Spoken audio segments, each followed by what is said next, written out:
వైభవంగా ముక్కోటి ఏకాదశి తిరుమలలో వైకుంఠ ఏకాదశి సందడి అర్ధరాత్రి నుంచే ప్రత్యేక దర్శనాలు తిరుమలకు భారీగా తరలివచ్చిన భక్తులు కుటుంబ సమేతంగా వెళ్లిన సీఎం రేవంత్ రెడ్డి శ్రీవారిని దర్శనం చేసుకున్న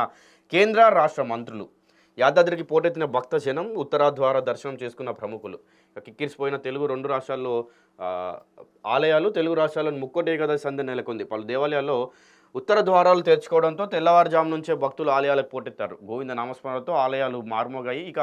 తిరుమల శ్రీ వెంకటేశ్వర స్వామి ఆలయంలో అర్ధరాత్రి 12 గంటల 5 నిమిషాల నుండి వైకుంఠ ద్వారాలు తెరుచుకున్నాయి శ్రీవారి కొండకు తరలివచ్చిన భక్తులు ఉత్తర ద్వారం గుండా స్వామివారిని దర్శనం చేసుకున్నారు సారీ టీఎంసీ అండతోటే చొరబాట్లు అంట బంగ్లా చొరబాట్లను ప్రోత్సహిస్తున్న మమత కంచె వేయకుండా మోకాలడ్డిన బెంగాల్ సీఎం భయం అవినీతికి బెంగాల్ను కేరాఫ్గా మార్చారు ఘాటు విమర్శలు చేసిన కేంద్ర హోంమంత్రి అమిత్ షా వ్యాఖ్యలపై మండిపడ్డ మమతా బెనర్జీ అట ఇక గుడ్ గవర్నెన్స్ నుంచి స్మార్ట్కు మారాలి అంట ప్రణాళికబద్ధంగా నగరాభివృద్ధి చేయాలి చెత్త కాలుష్య నివారణ అతిపెద్ద టాస్క్ అంట ఇక నెలకు 3 రోజులు పారిశుద్ధ్య పనులు ప్రత్యేక డ్రైవ్ నిర్వహించాలి నగరంలోని ప్లాస్టిక్ వినియోగాన్ని పూర్తిగా నిషేధించేలా చర్యలు తీసుకుంటారంట నాలాలు చెరువులు ఆక్రమణలు ఇట్లాంటివి కాకుండా చూడాలి జనవరి నుంచి నాలాల పూడికత పనులు చేపడతారంట ఇక జోనల్ కమిషనర్లు ప్రతిరోజు ఫీల్డ్లో ఉండాల్సిందే జోనల్ కమిషనర్లకు సీఎం రేవంత్ రెడ్డి దిశానిర్దేశం తెలంగాణ అసెంబ్లీ బీఆర్ఎస్ లీడర్ల నియామకం డిప్యూటీ ఫ్లోర్ లీడర్స్గా హరీష్ రావు సబితా తల్సాని శ్రీనివాస్ యాదవ్ శాసన మండలి ఉపనేతలుగా ఎల్ రమణ పోచంపల్లి శ్రీనివాస్ రెడ్డి ప్రకటన విడుదల చేసిన అగ్రనేత కేసీఆర్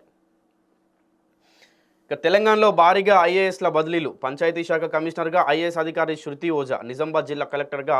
ఇలా త్రిపారి ఉత్తర్వులు జారీ చేసిన రాష్ట్ర ప్రభుత్వం రాష్ట్రంలో క్రైమ్ రేట్ తగ్గిందంట నిన్న డీజీపీ మీటింగ్ పెట్టిండు డీజీపీ మాట్లాడారు అన్నట్టు ఇక తెలంగాణలో శాంతి భద్రతలు అదుపులోనే ఉన్నాయి ఈ ఏడాది 2.28 లక్షల కేసులు నమోదయ్యాయి పోక్సో కేసుల్లో 144 కేసుల్లో 154 మందికి శిక్షలు ఖరారు ఇక పాస్పోర్ట్ వెరిఫికేషన్లో దేశంలోని తెలంగాణ 2వ స్థానంలో ఉంది పంచాయతీ ఎన్నికలను నిష్పక్షపాతంగా నిర్వహించాం మహిళల రక్షణకు ప్రత్యేక చర్యలు తీసుకున్నాం 2025 వార్షిక నివేదిక విడుదల చేసిన డీజీపీ శివధర్ రెడ్డి ఇక బంగ్లా మాజీ ప్రధాని ఖలీదా జియా మృతి గుండె ఊపిరితిత్తుల్లో ఇన్ఫెక్షన్తో కొన్ని రోజులుగా అస్వస్థతో ఆసుపత్రిలో చికిత్స పొందుతూ తుది శ్వాస విడిచారు జియా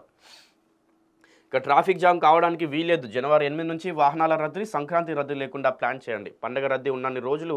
రోడ్లు మూసేయొద్దు హైదరాబాద్ విజయవాడ హైవేపై ఎక్కువ ఉంటుంది టోల్ ప్లాజాల వద్ద వాహనాలు ఆగకుండా వెళ్లేలా అదనపు బృందాలను ఏర్పాటు చేయాలి అధికారులకు మంత్రి కోమటిరెడ్డి సూచన ఇలా మంత్రి కోమటిరెడ్డి మనకు వనస్థలిపురం ఇది ఏదైతే ఎల్బీనగర్ ఉప్పలు ఈ ఏరియాలన్నీ కూడా తిరిగి ఏ రోడ్లు అయితే